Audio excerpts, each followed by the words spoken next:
7h.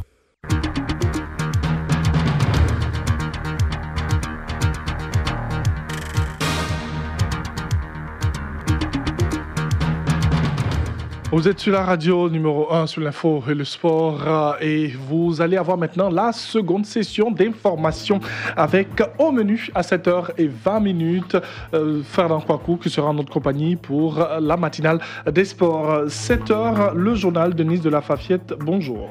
Bonjour Thierry Angeval, bonjour à tous. À la une de cette édition, le budget prévisionnel 2019 est en hausse. Il s'élève à plus de 7 000 milliards de francs CFA. Conseil Café Cacao, le gouvernement décide de la création d'un conseil consultatif comprenant des membres du gouvernement, le secteur privé et les producteurs. Dans ce 7h, un dossier sur l'utilisation des réseaux sociaux. Nous aurons l'actualité en ce qui concerne ces réseaux sociaux. Dans ce journal, ces réseaux sociaux sont-ils bons pour le développement de notre économie ou pas? On le saura. Dans l'actualité internationale, sécurité au Sahel, le président malien est appelé à agir, mais lui réclame des finances. Et c'est le journal sur Radio Côte d'Ivoire. Économie ivoirienne, le budget 2019 s'élève à 7 334,3 milliards de francs CFA. Le projet au titre de l'exercice 2019 a été annoncé hier mercredi à l'issue du Conseil des ministres. Le porte-parole du gouvernement a indiqué qu'il est en hausse de 8% par rapport à celui de l'année dernière. Secteur café-cacao, le ministre Sidi Temoko Touré a aussi indiqué qu'il ait créé un conseil consultatif comprenant des membres du gouvernement, le secteur privé et les producteurs. Une décision qui change le système de commercialisation, nous dit Kolo Koulibaly. Le projet de budget 2019 passera à l'Assemblée nationale pour examen. Il s'équilibre en dépenses et en recettes à 7 334,3 milliards de francs CFA, en hausse de 578,1 milliards de francs CFA. Sidi Temoko Touré, porte-parole du gouvernement. Le gouvernement entend renforcer ses actions en vue de la transformation structurelle de l'économie et de l'amélioration continue des conditions de vie de la population, notamment par l'accès à l'eau potable, à l'électricité ainsi qu'au renforcement des actions d'assainissement, de sécurité et de création d'emplois, en particulier des jeunes. Amélioration du climat des affaires, la Côte d'Ivoire est passée de la 177e place en 2012 à la 139e en 2018. Notre pays gagne ainsi 38 places en 5 ans. Mais il faut aller plus loin. Ces performances restent loin d'être satisfaisantes pour le gouvernement qui ambitionne de faire de la Côte d'Ivoire l'un des meilleurs climats d'affaires en Afrique et dans le monde. Ainsi, un agenda de 54 projets de réforme sectorielle couvrant la période 2018-2020 a été adopté. Quant au Millennium Challenge Corporation, sur 20 indicateurs, la Côte d'Ivoire a satisfait 13. Une autre décision importante du Conseil, la grâce à 4200 détenus coupables de délits mineurs. Il s'agit d'un acte de clémence et de pardon de l'État de Côte d'Ivoire qui ne supprime pas l'infraction commise, ni le jugement ou l'arrêt de condamnation, mais qui se limite à atténuer les conséquences en faisant cesser l'exécution de la peine ou en allégeant celle-ci. Élections locales, le Programme national de cohésion sociale organise une campagne de prévention dans plusieurs villes et communes. Il s'agit notamment des localités marquées dernièrement par des conflits. Et parlons d'élections locales, la commission électorale indépendante a remis les affiches et les spécimens de bulletins de vote aux différents candidats aux municipales et régionales à venir. La cérémonie officielle de remise a eu lieu hier mercredi au siège de la commission électorale indépendante aux 2 plateaux. Et pour des élections apaisées, le 13 octobre prochain, le préfet d'Abidjan associe les leaders traditionnels. Toby Vincent Irié a convié les forces vives de la nation à une rencontre pour aborder quelques questions liées à l'organisation et à la bonne tenue des municipales dans le district d'Abidjan. En plus de ces leaders traditionnels, le préfet d'Abidjan a échangé avec tous les candidats du district d'Abidjan, car cette échéance devrait permettre à la Côte d'Ivoire de poursuivre sa marche vers son développement plus accru. Au terme de cette rencontre, les chefs de communauté vivant à Abidjan se disent rassurés et promettent transmettre le message à leur communauté. Chef central Gouro d'Agamé, chef Gabiga Joseph, je remercie le gouvernement de Côte d'Ivoire. Quand il y a les élections, les chefs sont associés. Nous, les chefs, on est très contents. Il faut avoir le caractère de tout. La paix, sensibilisation, non-violence. Temoko Henri, chef de communauté dans Agamé. Mais la rencontre qui vient d'avoir lieu, ça nous clarifie la situation sur le terrain était un peu confuse. Nous sommes à Gamé, il y a beaucoup de candidats. Mais ces candidats-là, s'ils sont démocratiquement instruits, il n'y aura pas de problème.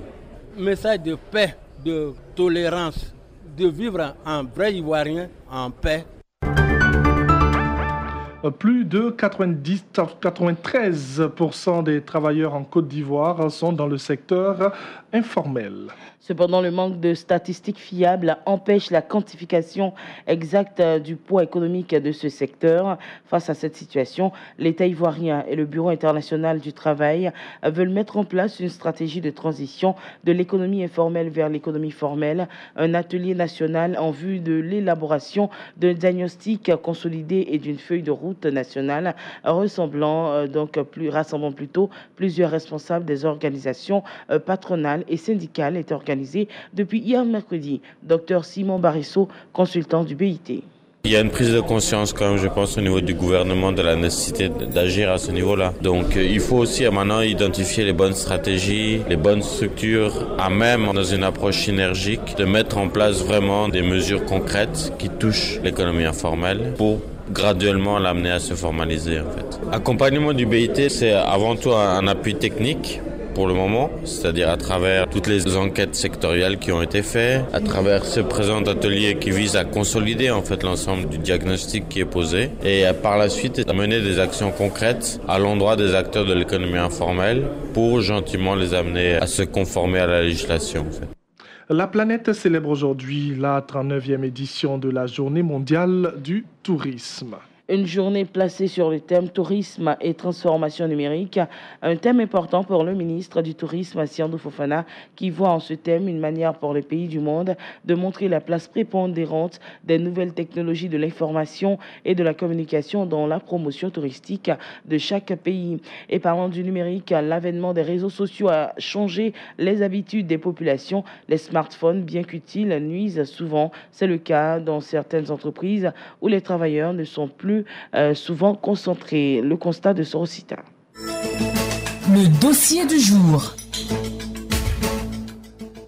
Chers amis, moi je pense que en tant qu'employé, on est payé pour travailler, pour justifier son salaire. Quand vous venez au travail, on peut avoir des petits moments de loisir, mais ça on le fait à la pause. Il y a des heures qui sont consacrées au travail. Il faut travailler, laisser les réseaux sociaux tranquilles et travailler. Après, vous pouvez vous adonner à ce jeu. Vous êtes payé pour travailler et non pas pour aller vous amuser au bureau. Le regard sévère, Raphaël Conan, responsable d'une entreprise de la place, met ici en garde ses collaborateurs. L'employeur a adressé ses reproches au cours d'une réunion de service. De plus en plus, les travailleurs abandonnent le boulot pour tchatcher sur le net à travers les réseaux sociaux comme Facebook, Twitter, Snapchat, 123 Love. Certains patrons d'entreprises se plaignent de la pratique. On leur confie des travaux. Au lieu de le faire, ils sont concentrés à plutôt s'amuser, à rire, à draguer sur Facebook et autres. Bon, franchement, c'est désagréable. Pourquoi ces travailleurs sont-ils régulièrement sur ces réseaux sociaux? La conscience professionnelle a-t-elle foutu le camp? Les fonctionnaires avec qui nous avons échangé ne manquent pas d'arguments. Enedi Stéphanie. Moi comme ça, je suis constamment au bureau, bien dans la rue, comme vous me voyez. Actuellement, je m'en vais déposer un courrier. Je me connecte sur mon Facebook pour voir un peu les nouveautés, mes copines, mes amis d'enfance, mes amis de l'école avec qui j'ai perdu le contact. C'est moins coûteux par rapport aux unités et autres. Les patrons d'entreprise ne sont pas isolés dans leur colère. Les usagers eux-mêmes se plaignent de la pratique. Balé Amicha Olivier. Très souvent même dans des sociétés comme où on paye les factures par exemple, tu penses que la dame est en train de gérer ta facture, pourtant elle est en train de causer. Voilà, donc c'est désagréable, c'est pas intéressant. Dans certaines entreprises, l'accès aux réseaux sociaux est purement désactivé. C'est le cas chez Jules Touré dans une maison d'assurance. À la suite d'une ordre de service, c'est strictement interdit d'utiliser les réseaux sociaux sur les postes. Normalement, on doit être occupé à travailler et si on devait laisser notre boulot pour être sur peut-être Facebook, c'est pas normal pour l'avancée de... Donc pour cela, ça a été interdit. La législation du travail est muette sur la question. Il n'y a pas d'interdiction formelle. La loi n'a rien prévu parce que l'Internet en entreprise est un fait nouveau. En attendant, on assiste à un jeu de cache-cache dans les bureaux. Les patrons font la police comme ils peuvent et les travailleurs, eux, tchatchent sur le net en catimini, gare à celui qui se laisse surapprendre. Et nous allons à l'international dans ce journal avec vous, Denise de la Fafiette. Européens et Union africaine ont mis la pression hier mercredi sur les signataires de l'accord de paix au Mali afin d'accélérer sa mise en œuvre. Le président Ibrahim Boubacar Keïta réclamant de son côté des moyens financiers pour agir. Malgré l'accord conclu en 2015 entre Bamako et l'ex-rébellion à dominante Touareg, les violences djihadistes se sont étendues du nord vers le centre et le sud du Mali, ainsi que vers le Burkina Faso et le Niger voisin, se mêlant souvent à des conflits ethniques. Et puis l'aide de camp de la première dame du Nigeria a été placée en détention, suspectée d'avoir extorqué plus de 3 milliards de francs CFA au nom de sa patronne, alors que la lutte contre la corruption est l'un des principaux engagements du président Muhammadu Buhari. C'est la fin de ce journal. Merci de nous avoir suivis.